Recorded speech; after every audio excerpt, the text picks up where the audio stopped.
आपण जेव्हा पूजा करतो तेव्हा दुसऱ्या दिवशी त्या पूजेत वापरलेली सगळी फुलं म्हणजे जे निर्माल्य आहे तर ते आपल्याला काय करायचं त्याचा असा प्रश्न पडतो.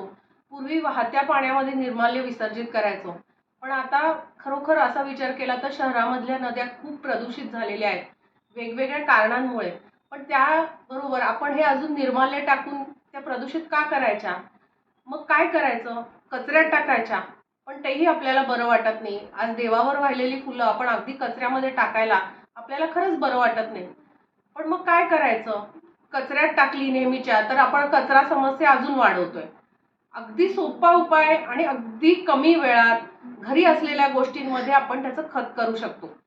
कसं करायचं याचं छोटंसं एक प्रात्यक्षिक मी आज तुम्हाला दाखवणार आहे. नमस्कार. आज आपण सगळेजण निर्माल्य खत करण्याला शिकायचं आहे. ते कसं ते बघूया. त्याच्यासाठी आधी साहित्य काय काय लागणार आहे ते बघूया. आपल्याला पूजेतली फुलं आहेत ती आपण घेणार आहोत. नंतर सगळ्या प्रकारची पानं, आपल्याला दसरा झाला असेल तर आपट्याची पानं असतील, दाराचं तोरण असेल ते आंब्याची पानं असतील, विड्याची पानं आणि झाडाची कुठलीही पानं आपल्याला चालतील. त्याच्यानंतर आपल्याला कोरडी माती हवी आहे. अगदी खराब माती असेल तरी सुद्धा चालेल. त्याच्यानंतर खत करण्यासाठी आपण एक मातीची कुंडी घेणार आहोत आणि मातीच्या कुंडीला तळामध्ये एक छिद्र असणार आहे.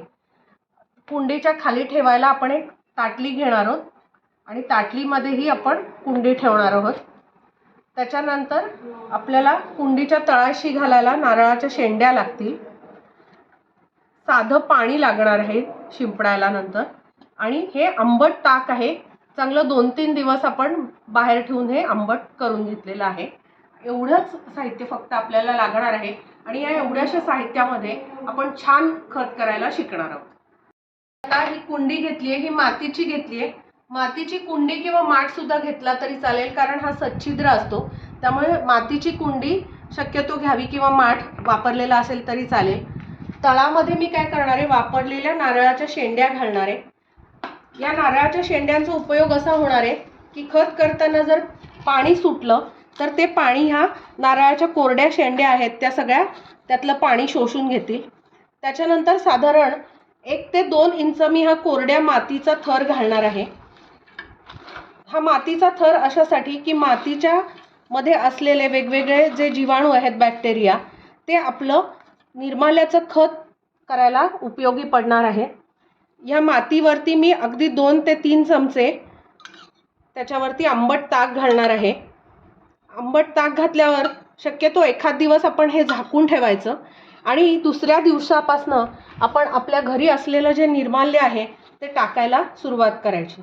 आता हे मी असंच्या असं निर्माल्य टाकलं तरी सुद्धा चालेल, पण त्याऐवजी समजा माझ्याकडे जर फुलांना असं तोडून टाकायला थोडा वेळ असेल तर आपण फुलांचे छोटे तुकडे करून टाकले तर हे खत लवकर होणार आहे.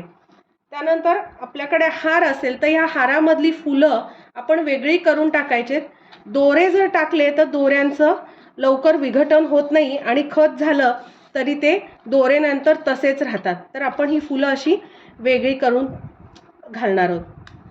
आता आज 1 दिवस झाला समजा ही फुलं घातली, दुसऱ्या दिवशी परत फुलं घालून 1-2-3 दिवस झाले की परत मी त्याच्यावर मातीचे 1-2 मूठ घालणार आहे आणि त्याच्यावरती परत थोडंसं पाणी शिंपडणार आहे. दररोज आंबट ताक घालण्याची गरज नाही, मी साधं पाणी असं हे शिंपडणार आहे.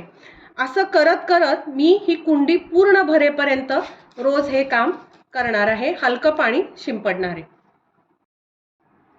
आता दररोजचं फुलं घालत घालत माझी ही कुंडी ऑलमोस्ट भरत आली आहे. आता मी काय करणार आहे, त्याच्यावर परत सगळ्यात वरती मी परत हा मातीचा थर घालून टाकणार आहे कुंडी भरायच्या आधी. हा मातीचा थर का, तर बरेच वेळा असं वाटतं की फुलांचं विघटन होतं तेव्हा चिलटं येतात, तर चिलटं येऊ नये म्हणून काय करायचं, मातीचा थर वरती घालायचा. जर तुमच्याकडे तुम्ही झाडांसाठी आणलेलं थोडंसं खत असेल, कंपोस्ट खत असेल किंवा थोडंसं शेणखत सुद्धा असेल तर तुम्ही ते असं वरनं त्याचा थर घाला. त्याच्यानंतर हलकं पाणी मारायचं आहे, कारण ही सगळी कोरडी असणार आहे माती, तर हलकं पाण्याचा एक थर द्यायचा आहे आणि ही कुंडी जी आहे ती झाकून सावलीत ठेवायची, आपण हे उन्हात ठेवायचं नाहीये. तर अशा प्रकारे कुंडी भरली की आपण नंतर काय करायचं की एकदा कुंडी भरली की त्याच्यात काही घालायचं नाही, नंतर दुसऱ्या कुंडीमध्ये आपण खत सुरू करायला.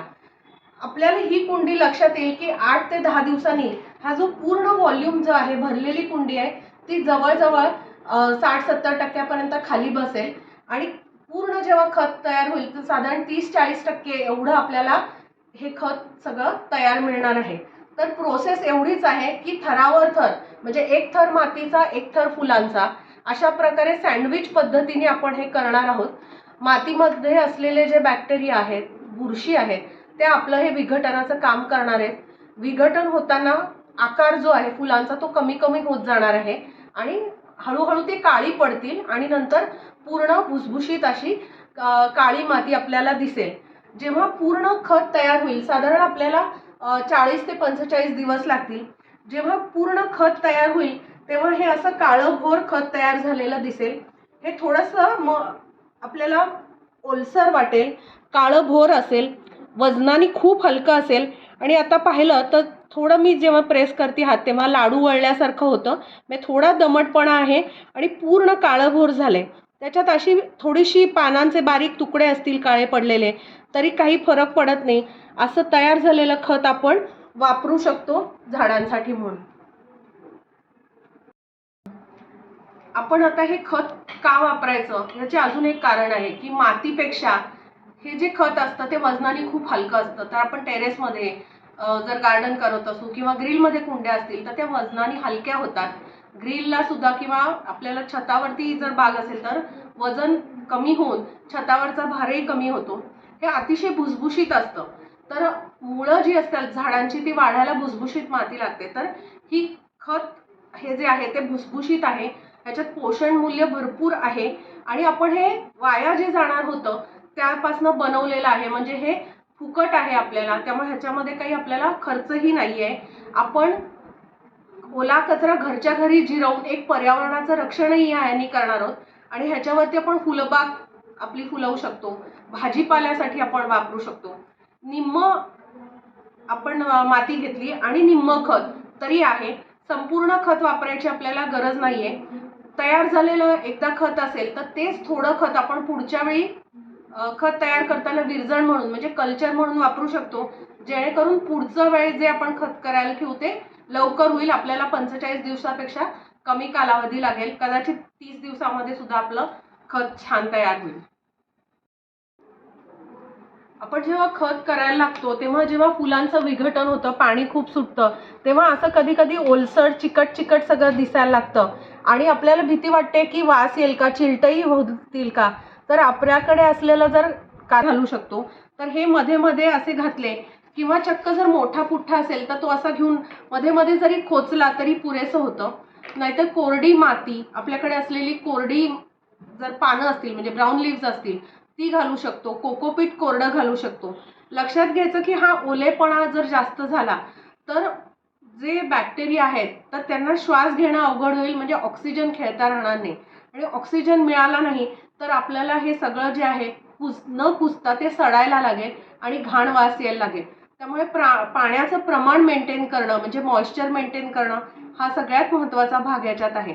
आणि ह्याच्या उलट परिस्थिती होऊ शकते की जर आपण पाणी मारलं नाही तर किंवा उन्हाळ्यामध्ये जेव्हा हवेमध्ये बाष्प कमी असतं तेव्हा हे कोरडं कोरडं पडायला लागतं.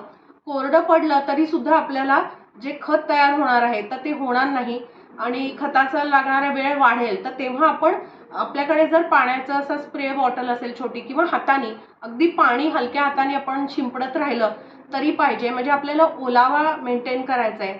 ओलावा किती तर आपली ओली भेळ जी असते त्याच्यासारखा, किंवा आपण दडपे पोहे खातो तर तेवढा ओलसरपणा आपण ह्याच्यामध्ये मेंटेन करायचा आहे.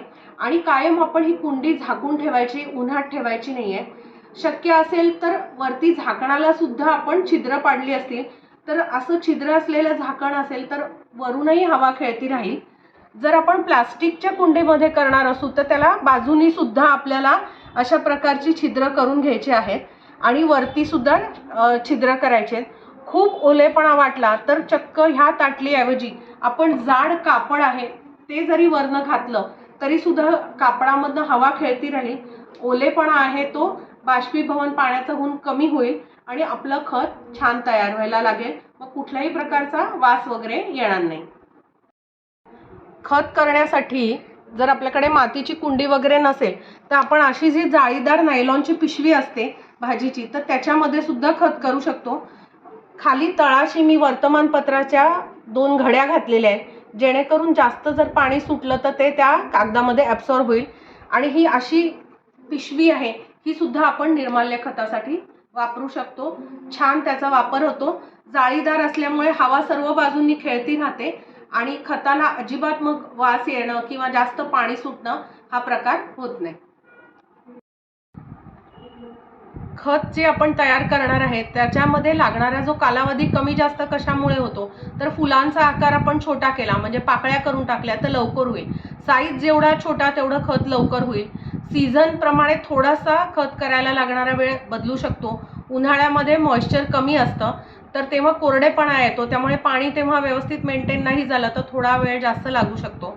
तसंच आपण खत करताना एक काळजी घ्यायची, ह्या निर्माल्याबरोबर प्लास्टिक किंवा इतर काही गोष्टी ज्या विघटन होणार नाहीत तर त्या त्याच्यामध्ये जाऊ द्यायच्या नाही. कापसाची वस्त्र असतात ती सुद्धा शक्यतो आपण निर्माल्यात न टाकता ती जर एखाद्या कुंडीमध्ये वगैरे आपल्या ठेवली टांगून किंवा खिडकीमध्ये तर पक्ष्यांना ती उपयोगाला येतात.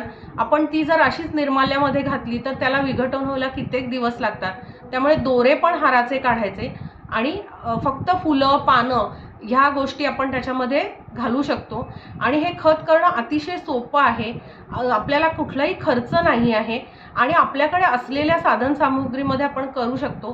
तर ही सोपी गोष्ट सगळ्यांनी नक्की करावी. याने आपलं नदी पण प्रदूषित होण्यापासून वाचणार आहे आणि आपल्या ओल्या कचऱ्याचं विघटन करायला आपण आपल्या घरच्या घरी सुरुवात करणार आहोत.